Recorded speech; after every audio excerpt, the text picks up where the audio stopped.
welcome to today's podcast. I am here with the CEO and leader of the health industry, owner of Kcal Healthy Foods, Andreas. Welcome. Thank you very much, Luis. So I'm obviously the biggest fan of Kcal. You were laughing off camera. I order every day. You are. I am. Am I your number one customer or not? Pardon? Am I your number one customer? You probably would be. Yeah. I genuinely think I'm over the years. I'm first. Okay, I'm number two then. So my favourite go-to meals with Kcal, Vietnamese spring rolls, and I'd probably say the spicy quinoa soup is what I talked about before. I'm massively into health food, massively. I think that calorie-controlled foods with the right nutrients is a big part of my life for trying to maintain this level of fatness that I have. I'm going to ask you a question. Anyone that's watching this, tell me what Kcal is. Because Kcal to me is the market leader in healthy food. What is it to you? What is Kcal? Well, Kcal is what it's always been. Passionate, healthy food. You look at the menu, pick what you want, and you know it's nutritious. Okay. You can balance however you want to, whatever suits you, whether it's low carb, medium carbs, high protein, low protein. We have certain vegan options too, but in general, for me, it's just good, tasty food that's healthy, like I want it. Okay. That's how. And that was your concept when you started it? And it still is, and I still eat it every day. Every day? Every single day. So you won't have a Mackey's? You know what McDonald's is, isn't it? I do, yeah. Actually, sometimes I go with my son.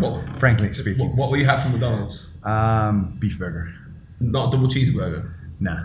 Really? Yeah. It's the market leader for me, the double cheeseburger. Well, I nearly bought a big tasty until I saw the nutrients. You can't look at the calorie. 925 calories. So, I want to ask you a question. So, how long ago did you start Kcal? Well, initially Kcal was started back in 2009, but at the time, both me and my business partner Mark, we didn't have a clue about food. You didn't have a clue about food? Nothing. Never done Even it with arms before. like Well, that? I eat it every day, but I didn't have any idea of how to run a restaurant or do a menu or anything like that. Nothing. So it took us quite a while to get started. What year was this? 2009. Wow. Yeah. It was I honestly wanted a place because at the time there's a lot of restaurants like Nando's, and so everybody went to the same places, the one ingredients. Yeah. And at the time, the way they did the food is that if they got a new grill master on the grill and he didn't know how to grill the chicken, you'd either have it really dry or really tender, or not cooked properly. Yes.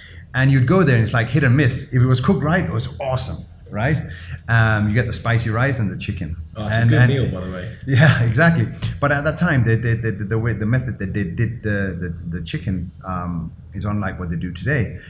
They pre-cook it and then grill it, so you always have it perfect. So kind of got this idea that it would be awesome to have your own place. You didn't have to pay because the business would turn itself. Yeah. And just go there and you pick anything from the menu and it's just good. Exactly what you want. This was the idea. So just to clarify this, you opened the restaurant to start with, obviously for health, but for you to have free meals. Yeah. yeah, exactly. That's amazing. Yeah. So, right, you opened it in 2008, did you say, yeah? No, well, the initial idea was 2009, but it took us over a year to open because, with any startup, especially when you don't know what you're doing, it's kind of trial and error and so forth. I mean, the first couple of meals that we made was horrible and so forth. Can you cook? Okay, are you a chef or anything? I'm not a chef. Well, most people are chefs. Yeah, if they I'm the microwave cooking. chef. Pot noodle chef, me. I don't cook a lot. I do cook. Yeah. I create a lot of recipes because we've done it so many years. Yeah. So now, But before, this is what I'm saying, when you started the company. No, I've always been creative. I'm a very creative person in many ways. I'm highly dyslexic, but when it comes to anything with my hands, building stuff. Some of us exactly. So I actually wanted to become a chef. Okay. And So you just bought a restaurant instead? Well, I created a concept. Yeah, Exactly. At the time, it wasn't supposed to be a concept. It was just supposed to be a little place where we could eat for free. Okay. So in 2008, you started it. You obviously was trying to create this concept. If you fast forward to today, how many people have you got working in the business? Kcal employs around 500 people. 500 people. Yeah, just over. Wow. And how many countries are you in? Are you only in the UAE? Only in the UAE. It's a bit like us. We're the same. We special because there's so much business here. The expansion scope is crazy, isn't it? Well, we tried. We went to Kuwait and had some partners there, but franchising is especially our business because it's such a diverse menu. Yeah. It's not the easiest thing to create consistency and quality if you don't have the right mindset. Yeah. And for me, I would rather not do business than try to do something half-hearted. We have this issue in our business. So I've been asked so many times to do a franchise business because that's where you can make probably most money as owners because you can take a percentage of everyone's turnover. But do I trust someone with my logo and my brand and how I like my customers treated? Yeah. Probably not. And that's the issue probably you've gone through is that do you want your brand? Exactly. So we went to Kuwait and started there. It didn't really work out the way we wanted to. And then we were in Egypt as well. We were supposed to open in Qatar. But we're only UAE now. We are looking at going into Saudi now. A lot of people are, aren't they? A lot of people. One of my friends has just left an F&B, very big business over here. They're part of like the Pier 7 group and all them, and they've gone to Saudi, which is for me is a massive risk because obviously, I mean, I've not actually visited Saudi, but my preconceptions is they're trying to undo the laws at the moment and make it more modern. But how long that takes people to understand mentally is a... Well, I believe that the F&B market, the space that we are in the ticket size that we are in, both when it comes to meal plans and restaurants, I think the market's probably 10, 12 times bigger than here. Wow. Because of the population or? Well, when you look at the population here, there's only a small percentage. My target audience in Dubai might be 400,000. Wow. Whereas if you go to Riyadh, there's 9 million people. The lower part of the segment of people that has a salary from, let's say, $1,000, $2,000 is a lot less. Yeah. And when you go from $5,000 to $10,000, is that what you're looking for? The 5,000-10,000 people? Yeah. Okay. In that category, yeah, exactly. That's more targeted towards our market because our cost is higher because of the products that we use. Do you actually think because I was talking to this one about one of my directors before, and we were talking about food quality, and one of the things we were talking about is food quality, cost, and then the aggregators like Deliveroo, etc. And we were talking about, I think their fees, if I'm not mistaken, 20-25% of what they take of your markup. Depends on when you get in. I mean, I know now young restaurants, mom and pops, they charge up to 35. 35%. Yeah, it's this is a whole nother avenue we go down. Now we go down the rabbit hole because I could talk about this. Well, we're gonna talk about it in a minute. I'm gonna come on to that. Yeah, but the question I've got for you is there? I mean, I think about, let's say if I wanted to order my healthy food today and it was 35 dirhams for a spring roll. I think that's what the price is for 40 dirhams. What is spring rolls are 22, 24. Okay, to me that's cheap. Is that it? Am I delusional to think that's cheap, or is that, could you increase it? Do you know what I mean? Because one of the questions my colleague said, Paul, he said, I'm out of touch with the world because obviously I've been here a long time and everything, I'm running a business. Sure. Do people go looking for special offers on what you're doing? Is that a thing? Now we're going to start talking about aggregators and so forth. That's where Dubai has turned into a bargain hunters market. A what? A bargain hunters market. Bargain hunters, everybody looking for a bargain. Okay. My wife the other day ordered some Greek food. I said, why did you order that? We already have food. Oh, it's cheap. I said, okay, and tasted it. And it was reasonable. But I know for a fact that Greek restaurant did not make money on that delivery. Yeah. And do you know, women are funny, aren't they? So my wife, she'll buy a new pair of shoes, and she'll say I say, why'd you buy those shoes? She goes, oh, they were discounted 50%. I'll be like, but you still paid the other 50%, but I think they think it's free, don't they? Yeah, exactly. Exactly. My wife is the same. Exactly the same. But to tell you, Obviously, food cost. Protein is the most expensive part of the meal. Most people, what they do is lower the content of protein, and then up the carbs, and then it looks big. Why is it expensive? Why is protein for anyone that's not watching? We're talking meats, really, aren't we? Chicken, fish, beef, so forth. Okay, that's the protein. And why is that expensive? Because of the cost of getting it, effectively. Well, obviously, an animal needs to grow, right? Yeah. Unlike they need to be fed and so forth, and there's a lot of challenges with growing a chicken and so forth, exactly. And then unlike vegetables, where you basically have a machine that just grows by itself with a bit of water and a bit of nutrition in the soil, chicken needs feed and needs to, there's a lot to it, protein is the most expensive part of the meal, and what people do is they cut down. Instead of putting 100 grams of protein, they put 60 grams, and it still looks the same. Most people think it's the same, but it's not really. It's just, loads of rice and stuff. So what we do not do that. I would rather make less margins on the food and serve something I do not sign off myself. So what would be the knock-on effect of that then? So again, for someone watching this and trying to understand nutrition, this is me, someone that trains quite a bit, has a semi-bad diet, some day I'm good, some day I'm bad. If you go from a 100-gram protein diet and you're using Kcal, and then all of a sudden you go to a cheaper product where there's 50 grams, to your body, what does it do to your body if you're not having that type of protein compared to having it and not having it? So obviously protein is a building block of muscles, as most people know. And if you don't get enough protein, your muscles won't be able to grow as you want them to. Not everybody wants to grow big muscles. But there is, we all have different type of engines or bodies, and we all work differently. So I'll take me for an example. I'm the type of guy that look at anything and I'll put on weight. That's obviously why I look like I do, because I don't actually eat a lot. I do eat Kcal though, of course. I work out every day, but for me, a workout session is as much mental as it is feeling good. I agree. So changing your diet. First of all, you need to understand who you are. You can easily look at your parents. Are they tall, skinny, small, fat? You can kind of see where your gene pool is. Correct.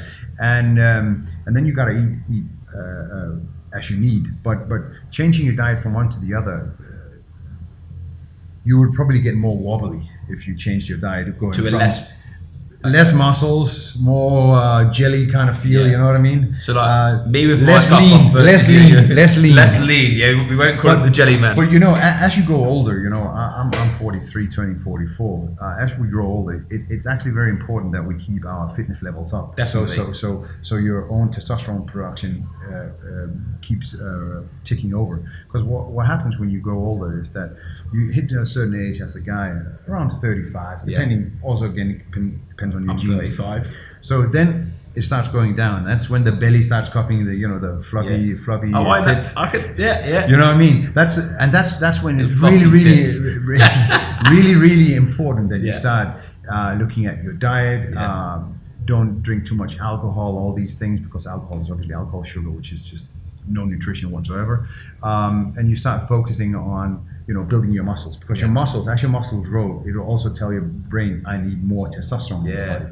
So there's it's not just one-stop shop for eat healthy, yes, but you also need to do other things. It's funny because when you talk about this, I know this from an uneducated opinion, and there's no real food company, supplier, even Kcal at the moment, that's offering this advice based on the food, if you know what I mean. And I think we talked about this off camera. There's a lot of normal people that are probably in their 30s like me. If they were told, look, your testosterone level is going to drop, you need more muscle this is what's going to happen if you want to see this in a very basic form, it makes you want to eat healthy. It makes you want to do that. And not a lot of people in today's world understand what 100 grams of protein is. And they don't, I think the market you're in, really, you're probably not towards the super elite trainers. It's probably someone like myself that lives a normal life that wants to eat well. So it's a very interesting market. Yeah, I think Dubai in general is probably one of the most educated markets within the fitness industry and health food. And in general, if you go to the States, although everybody thinks the States is such a saturated market with healthy food, but it's very little over there. If you go to Europe, there's not that much. And also because here there's a lot of, so many personal trainers here that educates the client. So I think that the level of understanding of nutrition is pretty good. But as people we are lazy too. Oh, definitely. When we're in the gym, we're on it. We're gonna go, and as soon as you go home and open the fridge, do you know what it is for me? Tomorrow is the day. It's the problem is for me. It's Deliveroo. So what I have to do if I want to eat healthy, I train, but in the afternoon I have to pre-order dinner for 7 o'clock. Because if I get home on the sofa and I start scrolling through Deliveroo, my devil on my shoulder, I go past Kcal and there's a twister meal from KFC looking at me going, hello. Never tasted KFC. You've not had a KFC? Never. What? Yeah. Funny, this morning we were talking about it in the office and they didn't believe me. I said, no, I don't. I just... For market research, you need to have a KFC. It's not great food. It's just... it's deep fried. Yeah. Look, of course it's good. Tastes good, right? But I mean, you don't know that. You can't. You can't verify. There is a reason why everybody always refers to KFC, right? But no, I've never. At least put on your bucket list this year. Have a KFC. But yeah. So I want to talk about aggregators. So this is one that I can see that hurts you a little bit. So I'm going to tell you my theory on aggregators. Okay. So I'll ask you 2 questions first. Sure. And then we can go a little bit deeper into it. So aggregators, what percentage of business Kcal comes from aggregators now? I reckon it's 70%.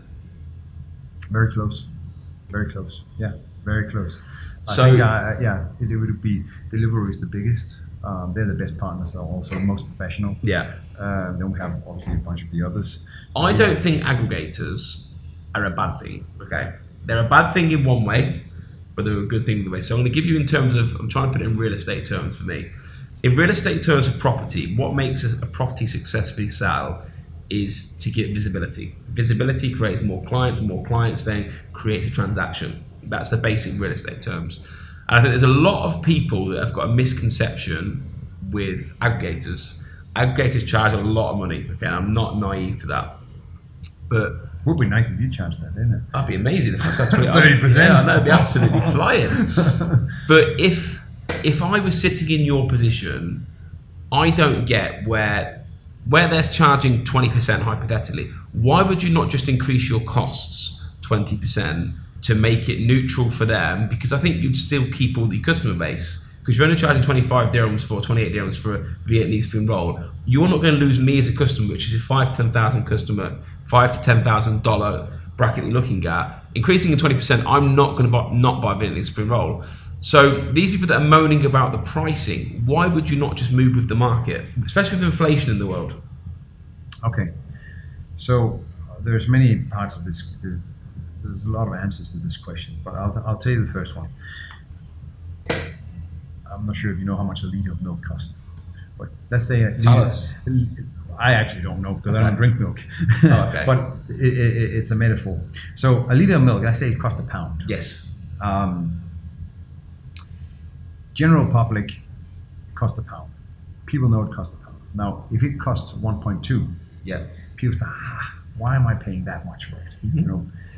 It's not a matter of people not being able to pay. It's a matter of they feel, do I actually get the same value for it? Now, what happens with food is that everybody knows that a McDonald's burger, or a lot of people do, cost around 10 dirhams, something like that, right? Now, all of a sudden, if you have to pay 15 dirhams for it, you start wondering, why am I paying 15? It used to be this. Why was it that price before? Because it's everyday consumables, like food. Everybody has an idea of what they want to pay for something, right?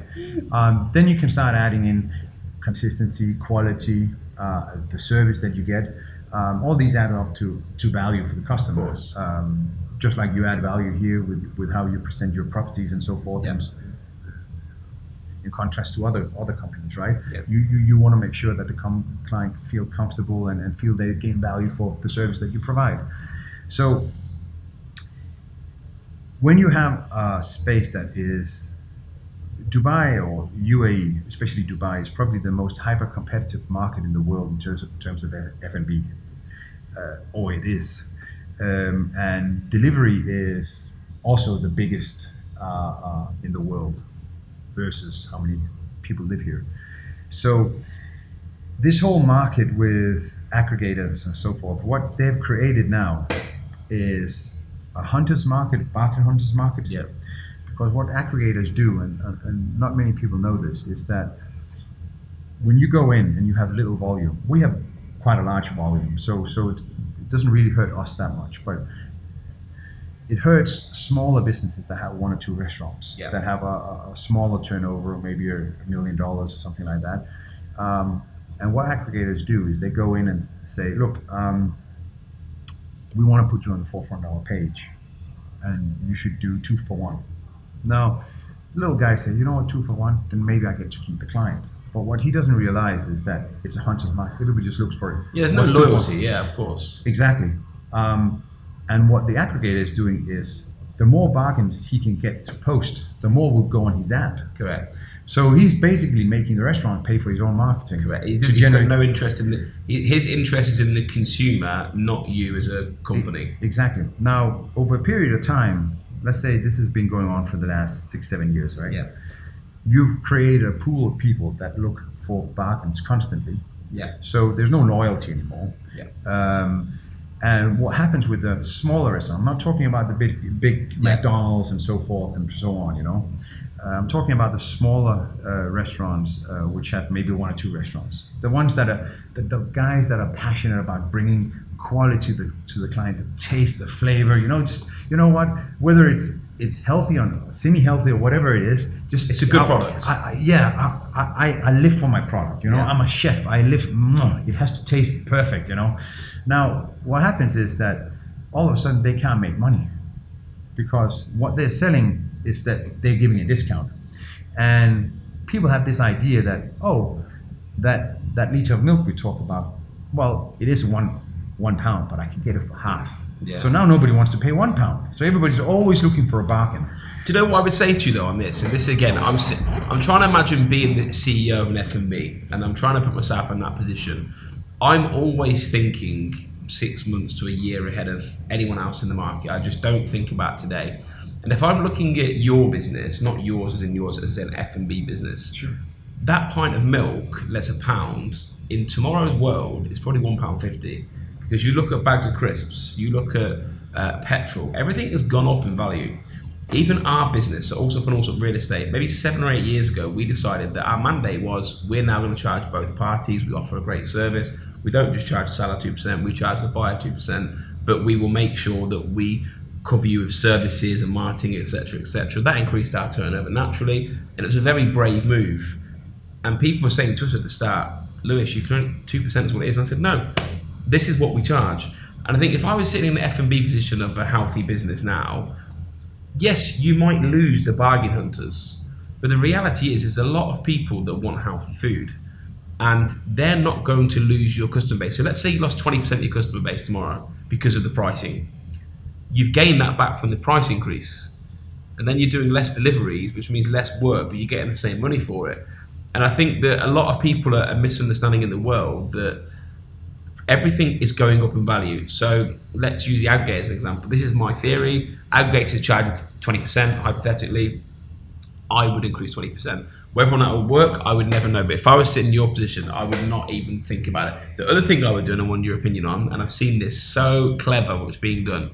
If I open restaurants now, either cloud kitchens or have you seen I've seen the cleverest business move from F&B company ever. So, you know, in Motor City, you've got Hardee's. Have you had a Hardee's before? No. You ain't lived. Have you had a Hardee's? Have you had a Hardee's? Good? Yeah. Yeah, it's so good. So these are the guys at camera asking them at Hardee's as well. Okay, I can't believe you've not had Hardee's. I'm going to deliver you Hardee's. I'm going to get your address on delivery. Then it has to be on a Saturday. That's my day off. So in Deliveroo, at the Hardee's restaurant in Motor City, they've got the Hardee's restaurant. But what they ended up doing is they opened it wasn't Five Guys, it was a Shake Shack caravan, you know, the metal caravans, right in front of there. And I said, why have they done that? Because that's there. And what I realised is that they've opened these little offices, low output of cash, because obviously it's just a caravan effectively that's flipping the burgers, etc. and they were using it as a Deliveroo location because the one thing that most customers want, and if you ask anybody this, are you on Deliveroo? Are you on Deliveroo? Do you do speed or money? Speed or money when you do your lunch? Speed? It's money. So there's two different people. I do it on speed. What do you do yours on? I don't even use Deliveroo. Never used it.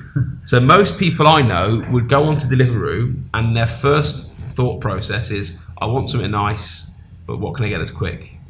And if you can put your locations in these places that make it really visible for people, I think an F&B business today could live solely off aggregators. Yes, that's an opinion. Yes, But you are wrong. No. I do agree with you. Well, partly. If you serve food, because there are three things that make up a good F&B business: consistency, quality, and as I said before, customer experience or customer service. All that adds into value. If you can have all three things at a price where people think this is value for money. So if you go and buy $100 steak and it costs $50, or in your mind it costs $100, but you get it at $50, and it's as nice as $100 steak, you think, wow, this is seriously good. You know, you got to tell your friends. Yeah. Now, if you go and buy a $100 steak and it tastes like a $100 steak, but the consistency was like last time, the service was impeccable, you're still going to tell people about it because the atmosphere and so forth, right? Now, when it comes to I'm talking about Kcal. Kcal food is not as simple as that because we make all the sauces ourselves. There's so many things that we make. Actually, we make everything ourselves. Unlike most other businesses like a burger place, they get all the ketchup. Basically, they just assemble. Make it how you go. Exactly. It's a much smaller process. These things will function great in a dark kitchen. They will also function. What's a dark kitchen? Is that a cloud kitchen? Exactly, a dark kitchen. Yeah, basically a restaurant where you don't receive customers. Okay. Cloud kitchen, dark kitchens. There are Have many. you got any dark kitchens or not? You know what? Believe it or not, we were actually the first one ever in the world to have a dark kitchen. Really? Nobody knows about this. Wow. We had it in 2014 in DIP. Okay. Because our main kitchen there. So we made a restaurant that was just Delivery only. Delivery only. Unfortunately, it didn't work out very well, and we needed the space. But the aggregators weren't there in 2014 anyway, properly. No. So then that's why it probably wouldn't have. I remember Somato came up and asked if you wanted to be part of their business model, and I thought, nah. Wow. Bad move, huh? Yeah. That was a bad move. Anyway, little did we know. I mean, we used to when we first started, we had over 100 bike drivers driving around, and then we went into, outsourcing the delivery, and then obviously the aggregators and so forth. Fortunate for us is that we will never go into a dark kitchen that's not owned by ourselves. Okay. We could potentially go into a dark kitchen, but we would own the dark kitchen ourselves. But surely, if you went into a dark kitchen, you'd be offering your customers a better experience in terms of speed. So, for instance, where I live in Victory Heights, at Tremere Golf Estates, it takes 30 to 50 minutes. Yes. But if you had something based within that location, you could get there in 15 minutes. Imagine how many more orders you could get. You'd think so. We've tried it. Oh, really? Keep in mind that you always have OPEX costs and HR.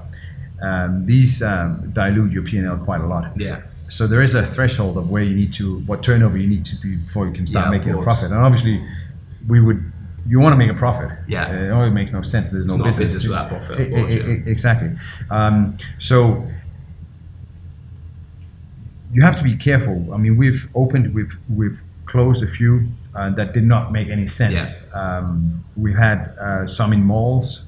Obviously, the price in malls is just ridiculous. Yeah. In terms of price per square foot for the exactly. And if you don't have, again, going into a mall, especially when you compete with ticket sizes that are 35 dirhams and your ticket size is 60 dirhams, you're gonna have. It's a very tough market, isn't it? Yeah, exactly. So going into a dark kitchen in a high residential area, effectively our restaurants, they only have 15% in-house sales.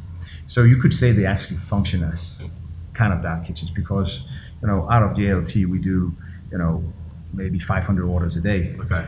So in theory, we actually have two doors, two entrances. So Yeah. one is a dark kitchen, the other one is a kind of a restaurant. You know, in so Nando's now they have a delivery section and they have a customer section. Yeah. So obviously, but the thing is, in JLT you have 70 towers or something like that. You know, loads of people eat, and we've got a lot of repeat clients. So that's a great business model over there, and the rent is pretty.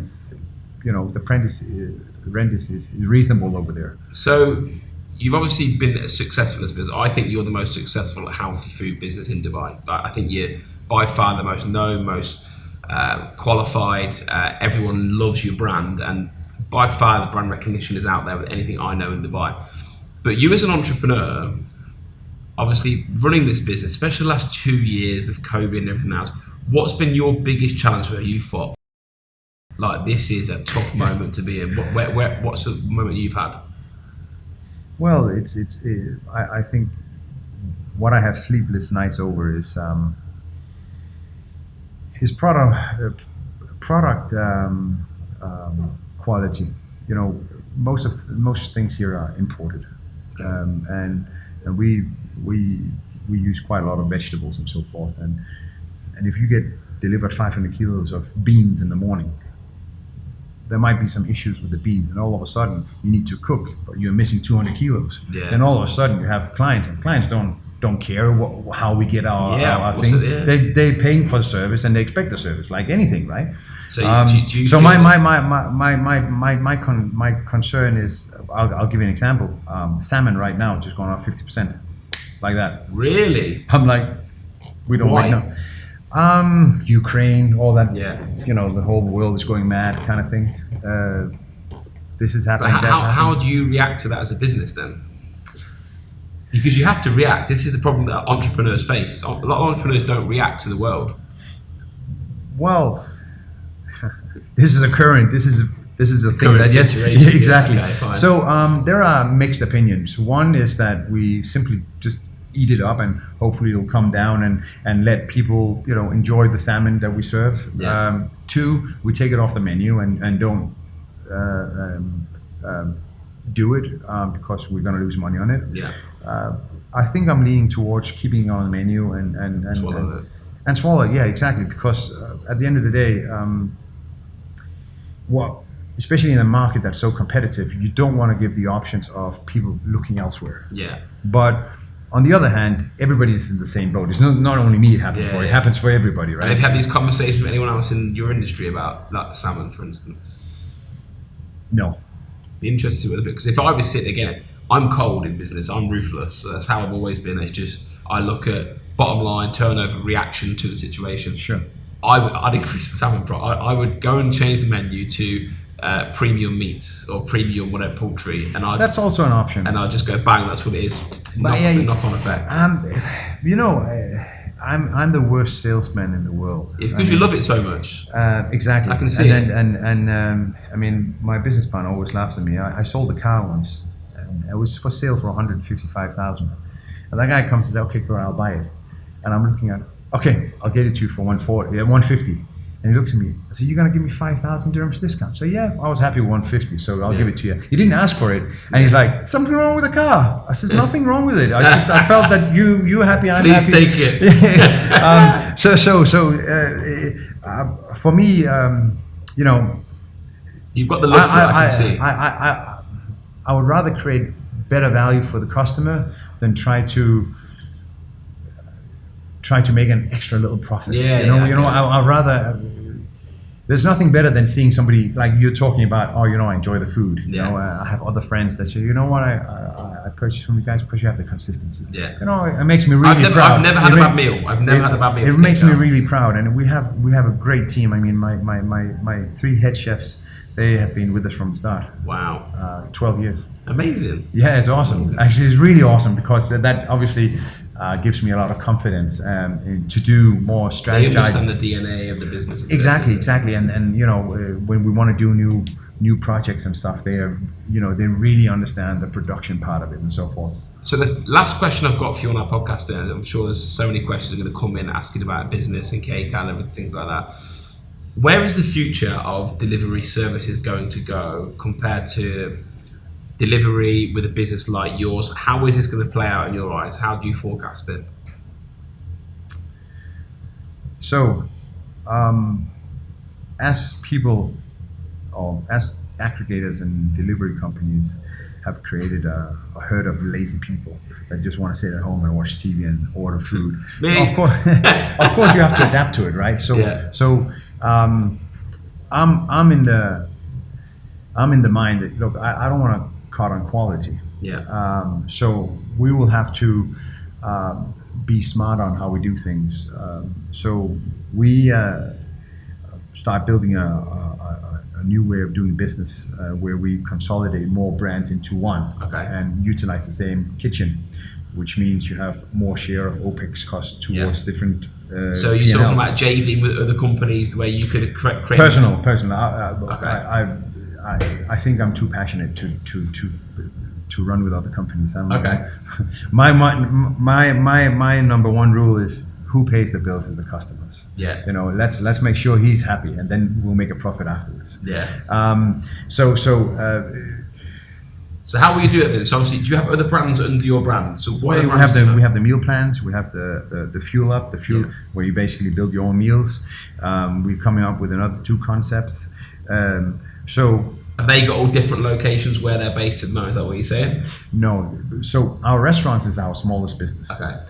The rest of the business is basically like a dark kitchen. Okay, yeah. Your own dark kitchen. Exactly. Yeah. So where we have where we cook multiple different kinds of brands, our own.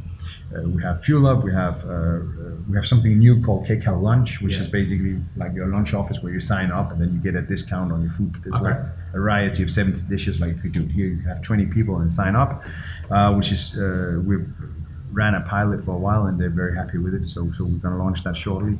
We have a couple of others. So moving out of the UAE, which is the next step, and that's going to be Saudi, consolidating these different brands into one, so they share the same cost base. Exactly. Okay. And then building on that, partly using aggregators for leads in terms of the restaurant business, but when it comes to more subscription-based meal plans or subscription-based plans, this would be all internal, own marketing, etc., etc., etc. I've never seen any company ever do a meal plan on a aggregator, ever. No. Paying 35% to it. Yeah, 5,000 dirhams. Yeah, you're like, no, thank you. Then you don't make money. Do you think, obviously I've seen you've opened restaurants, because I've seen you've got, is it Motor City? Yes. Yeah, I've seen you've opened that. And do they still work? Do they still make money? Do people still? Yes, they do. They do. I mean, obviously not as much as a subscription base would. And I mean, you have a threshold where you start making, you have your where you have to make a bare minimum to turn staff, OPEX, rent, and so forth.